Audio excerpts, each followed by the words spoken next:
চুল বাঁধা নিয়ে ভীষণ সমস্যা। সে বিয়েবাড়িই হোক বা নাচের প্রোগ্রামই হোক বা নাচের কোনো একটা অনুষ্ঠানই হোক, যেকোনো ক্ষেত্রে। তো চলো আজ তোমাদের জন্য রইলো এরকম একটা টিউটোরিয়াল। আর দেখো এরকম একটা সিচুয়েশন তোমাদের সঙ্গে শেয়ার করলাম যে কী রকম হয় একটা প্রোগ্রামের আগে। তো যাই হোক এই সিচুয়েশানে যাতে তোমাদেরকে বারবার পড়তে না হয়, তা সেই কারণে ভারতনাট্যমের একটা সুন্দর হেয়ার স্টাইল আমি তোমাদের সঙ্গে শেয়ার করলাম। আর তোমরা ইতিমধ্যে অলরেডি অনেকেই জানো যে আমার মেয়ে অলরেডি ভারতনাট্যম করে, তো সেই কারণে ওর এই হেয়ার স্টাইলটা করার জন্য যা সেটআপ সমস্ত আমার কাছে রয়েছে। তো দেখো ওর চুলটাকে আমি প্রথমে খুব ভালো করে কোম্ব করে নিয়ে নিট অ্যান্ড ক্লিনভাবে কোম্ব করে নিয়েছি। অ্যান্ড দেন আমি ফ্রন্টে একটা সেকশন করে নিলাম মিডল পার্টে। অ্যান্ড তারপর দেখো কীভাবে সেকশনগুলো করে আমি সেকশন ক্লিপ দিয়ে আটকে নিচ্ছি সেগুলো একটু তোমরা খেয়াল রেখো। এরপর পেছনেও আমি এইভাবে একটা সেকশন করে নিলাম।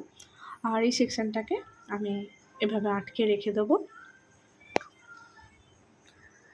কারণ আজকে আমরা চুলে হেয়ার এক্সটেনশন ইউজ করব। আর হেয়ার এক্সটেনশন ইউজ যদি আমরা এরকম বাচ্চাদের চুলে এইরকম একটা ছোটো লেন্থের চুলে ইউজ করি, তাহলে কীভাবে সিকিউরলি জিনিসটা স্টে করানো যায় লম্বা টাইম অবধি, অথচ ওর মাথাতেও কোনো রকম কোনো মানে কী বলবো, একটা বোঝা অনেক অনেক সময় বাচ্চাদের মনে হয় যে মাথায় অনেক কিছু পরে আছি, সেই জিনিসটা যাতে ফিল না হয়, খুব কমফোর্টেবলি থাকতে পারে, সেই কারণেই ছোটো ছোটো ট্রিক্সগুলো তোমাদের সাথে শেয়ার করছি।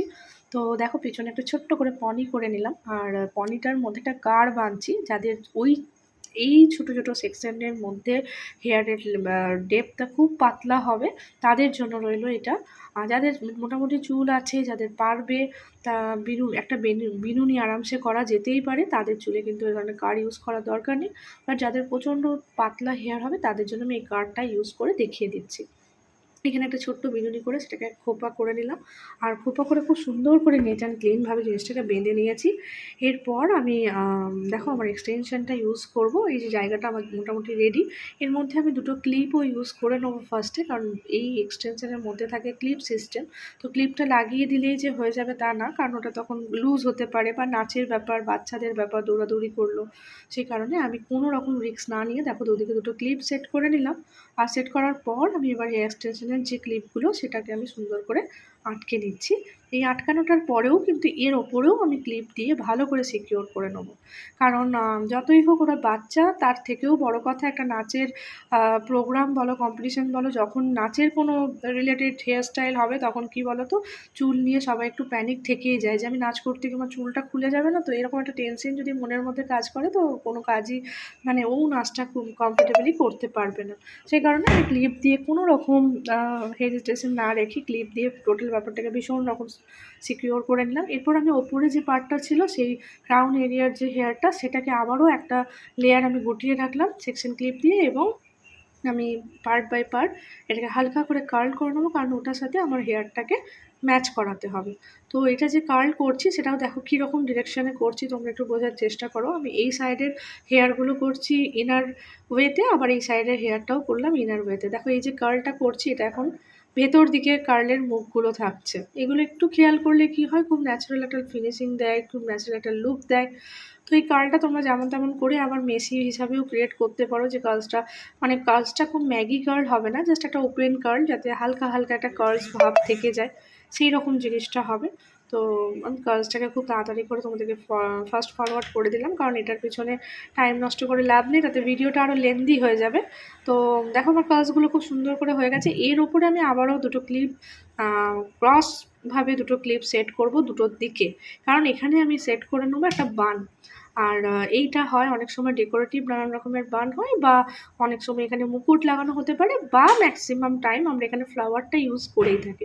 দেখো কীভাবে আমি ইউজ করছি, দেখো এইভাবে জাস্ট টেনে, মানে একদম সুতো যেভাবে সেলাই করা হয় সেভাবে কাঁটাটাকে পুশ করে এবং ঢুকিয়ে দিলাম, যাতে ওরও মাথাতে কোনো রকম হেডেক, দেখো মাথা নাড়িয়েও দেখিয়েও দিল তোমাদেরকে যে বানটা কোনো রকম ঢিলা নেই, বা ওর কোনো রকম কোনো অস্বস্তি হচ্ছে না। কাঁটা লাগানোটাও একটা খুব টেকনিকটাও খুব মানে হ্যাঁ, যেন নিখুঁতভাবে করা হয়। দেখতে পেলে আমি ওপরেও একটা দিয়ে দিলাম।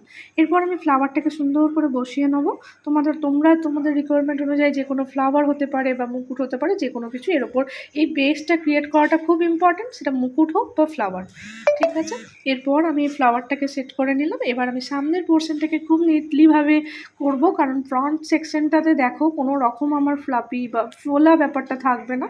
আমি খুব যতটা সম্ভব পেতে হেয়ারটাকে করবো, কারণ এর ওপরে আমাদের কিন্তু অনেক রকম অ্যাক্সেসরিজ ইউজ হয়, চন্দ্র, সূর্য, টায়রা, টিকলি অনেক রকম জিনিস ইউজ হয়। তো এখানে কোনো রকম ফোলা ব্যাপারটা থাকলে কিন্তু ওই মানে একদম অ্যাকচুয়ালি যেটাকে বলে একদম মঞ্জুলিকা, সেই জিনিসটা কিন্তু হয়ে যাবে। সেই কারণে আমি এই জায়গাটা কিন্তু খুব নিটলিভাবে করব।